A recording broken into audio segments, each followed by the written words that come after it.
Welcome everyone to Neverwinter on PC. My name is Reiner and today I will be showing you the best in-slot Hunter Ranger build. If you enjoyed this video, please leave a like, and if you would like to see more information and videos about Neverwinter, hit the subscribe button. Before we start, I'd like to specify what I will be talking about and, even more important, what I will not be talking about. In this video I'm going to talk about items that create your build, your stats. We will be capping in this build for the Cyril trial while having 500,000 HP and as much power as possible while being flexible with our primary artifact. What I will not be talking about is which powers to use and which rotation to use. As for the Trapper, this topic in my opinion deserves a video of its own, because we have quite a few viable options. And I don't want to clutter the video with more than just how to get the stats. So we will be talking about the attributes, gear, mounts, companions and boons. So let's start with the attributes.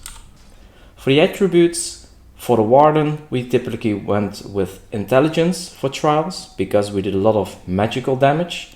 With the Hunter or Trapper, whatever you want to call it, we want to go for strength instead. We're back to strength, which is also good for stamina regen, by the way. So, as for the attributes, we go full strength and dexterity for critical severity. Then we get to the gear, and before we drop into the gear itself, I want to go through the enchantments. For the utility, we have 5 dark enchantments to cap off our stats, and you will see later on the video that we very nicely kept everything off, not overcapping by too much. In the defense slots we have all radiants, no exceptions, everything is radiant rank 15, and in the offense we have all rank 15 radiants as well, except for one where we have a Tenebrous enchantment rank 15. For the weapon enchantment we want to have a Vorpal, because it's even better on a Hunter Ranger because we don't have Skirmisher's Gambit, and that means we have lower base critical severity, so the Vorpal critical severity buff will be even better. And for the armor enchantment, nothing really changed, we still have the Bark Shield enchantment. So in the normal gear we have all power, so all the power, major +1 power armor kits. In the jewelry parts we have all stamina regen, because we have enough combat advantage. Actually, we have a little bit too much combat advantage. In the offhand artifact modifications, we take critical severity and power, because we have sufficient HP. And then we get to the gear. In the headpiece, we have the Lion Guard's Raid Hood. So this gives us the most power, well, and also the most HP to work through the trial. So this is best in slot in my opinion.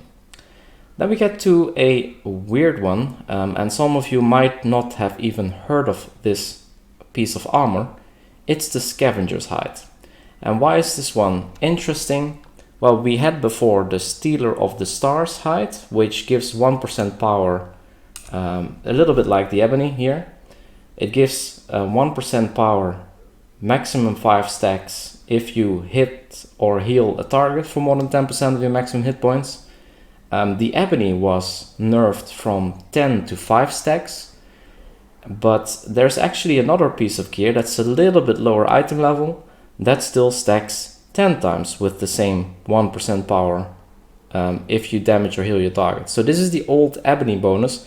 It's not been nerfed like Ebony, and it probably will be, but for now you can use it. So yeah, you can get this piece, by the way, in the Terminus Runic Corruptions. It's a random drop with a super low drop rate. You can also get it by leveling up a Rogue to level 75 for this piece, and then opening the slimy, slime covered, what's it called? The slime covered gear pack. But you have to be level 75 and on a Rogue to get the Ranger Rogue Cleric piece, so this Scavenger's Hide.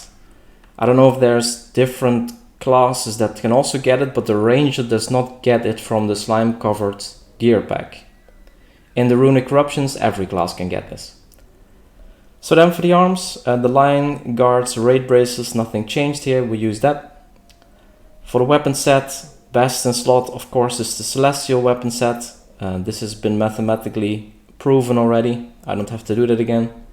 For the boots, we can go for the Rusted Iron Leggings. Yes, it does give minus 25% incoming healing, but it is not a super big issue if you know what you're doing. You have to be careful, of course. If you get hit, there's a higher chance to die because your shields will be lower, but this should be okay to run. Then for the artifact set, we use the music box set, which is of course amazing in combination with disruptive shot, so we're definitely, this is a no-brainer. For the rings, Shadow Stalker +5 and the Guiding Ring of the Sharpshooter, amazing rings to run with the Trapper rotation, so I definitely want to run these. Then for the shirt, ebony shirt, ebony stained ward shirt for this build, and we use the Velvet Trousers +1 because they also have offensive stats, which is amazing. For the artifacts, we use 3 journals, and of course the Arcturia's music box to finish off our set. If you need to drop one of these journals to get a different debuff artifact, you can drop the Darkened journal and you will still have everything kept, so you will be flexible to pick whatever artifact you need. Critical Strike is now not kept because I don't have all the buffs. I think it caps with this here. Yeah.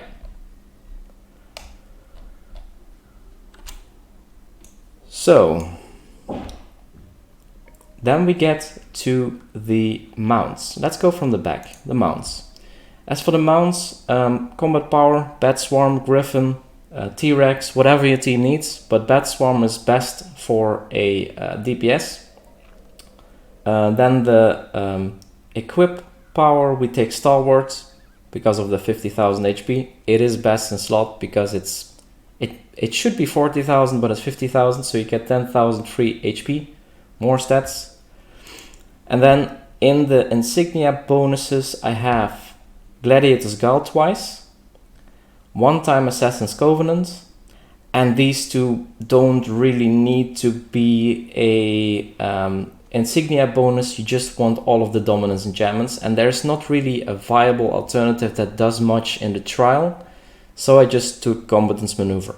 So I have some room to, if I ever get the chance, remove some combat advantage from my build. Because you will be proccing this Insignia bonus all the time with the roots. But yeah, you're already capped anyway, so it's not gonna use. Why do we use these Insignia bonuses? We want to use 4 Brutality, Enlightened Brutality in this case.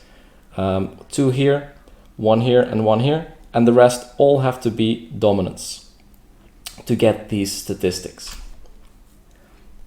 For the companion, we use the Bullet Pup, where we stick with the Bullet Pup, Bondings of course, the Pristine Belt of the Companion or the Imperial Belt of the Companion. There's another one with the same statistics, and then the Gold Leafed Grimoire and the Silver Icon of the Companion. There's also a different combination here that gives the same statistics.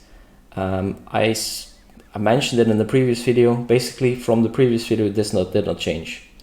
In the Rune Stones, we have 1 Profane in defense, and the rest is all empowered. Then for the companion equip slots, these are not really a surprise. Compy in utility, Patiri, Deep Crow, and Raptor in offense. And then we have the Slime here in defense for maximum 8,000 defense. As for the boons, let's go to the campaign boons first. Of course, full power, full HP. We use movement speed and simple support for that extra companion boons. Demonic Mastery, 5 points. We have in tier 5 severe criticism and quick turnaround for a little bit faster rotation. And then we have Bloodlust in tier 6. I choose Bloodlust over Focused Retaliation for two reasons. Focused Retaliation is typically picked because it mirrors incoming damage back to the attacker, but because not all attacks originate from Cyril, the damage that you mirror back also does not hit Cyril. So a lot of the damage that is mirrored is actually not contributing to the trial. Yes, it will give you more damage value, but it does not affect Cyril, it does not damage Cyril, so I don't pick this one.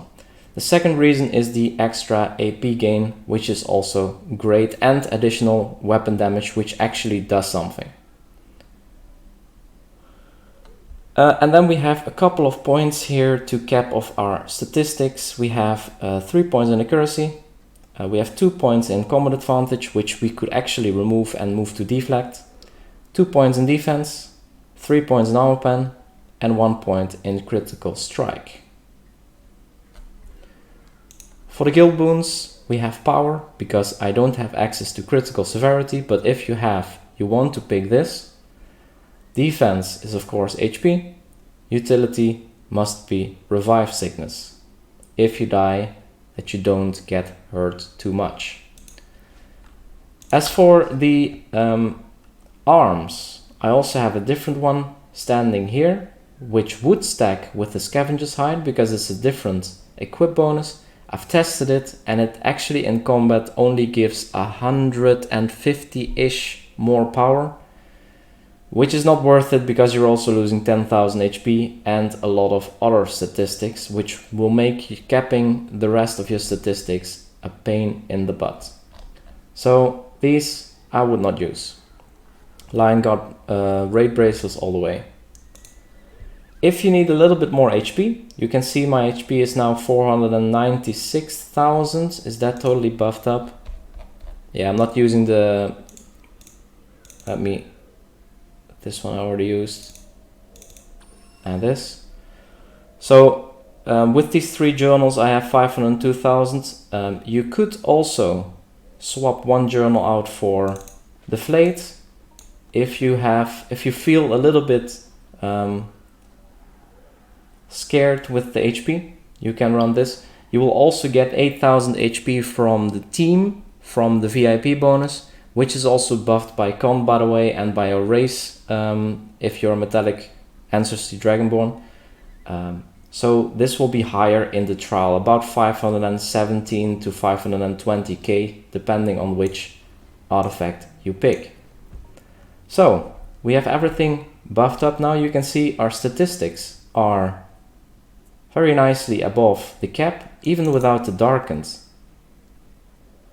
And let's also take the campfire buff, because most of the trial you will have that. You'll see without the darkened, while we wait for the game to calculate everything, you'll see that we have 90,021 armor penetration, 90,067 critical strike, 90,011 accuracy, and 140,007 combat advantage. Defense is a little bit higher, because if you lose this Grace of Battle buff, you still want to be capped, because this one is not as easy as the others to refresh. The buffs, the foods in the bottom persist through death. The Watermelon Sorbet does not have a cooldown, and it only has one choice, so it's easy to refresh if you die. But the Invocation Blessing is a random one, so if you die you still want to have defense capped. You just lose a little bit of power. So let's see how high we can get this build. We have already 221,830 power. With this in a little bit higher, 223 and a little bit. How high can we get this in combat? And I'm doing this in Dread Ring because I don't want to cheat with the Compy right now, because it gives 5% extra in Chult. And also I will not be using any artifact or mount power in this case. So let's see how high we can get this power in combat. You'll see that the stacks from the armor piece will be this white square. I don't know why it's a white square and not actually a picture. But yeah, that one we have to get up to 10 stacks in order to see our fully stacked power.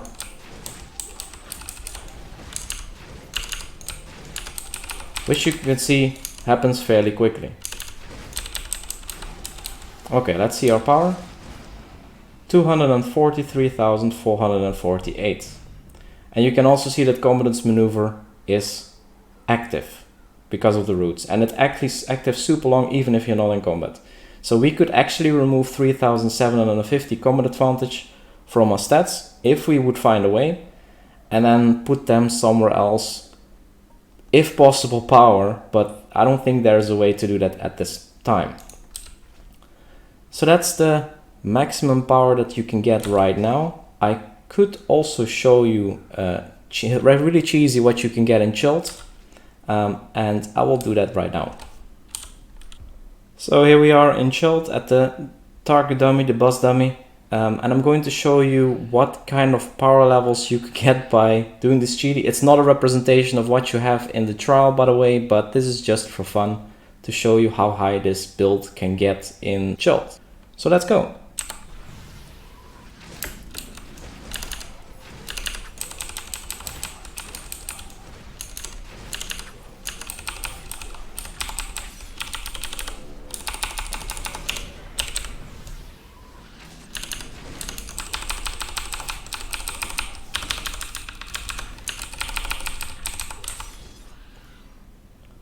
So you see, we can get up to 286,854 power in this build.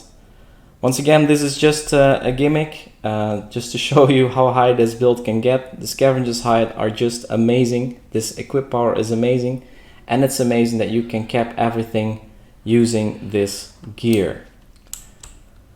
So that's it for the video already. I hope you enjoyed it. I will also be releasing the CBF file for people using the character builder, so you can also check out the build in there. So yeah, if you have any remarks on this video or any suggestions on what to investigate next, feel free to leave a comment below and don't forget to subscribe. Thank you so much for watching and see you in the next video.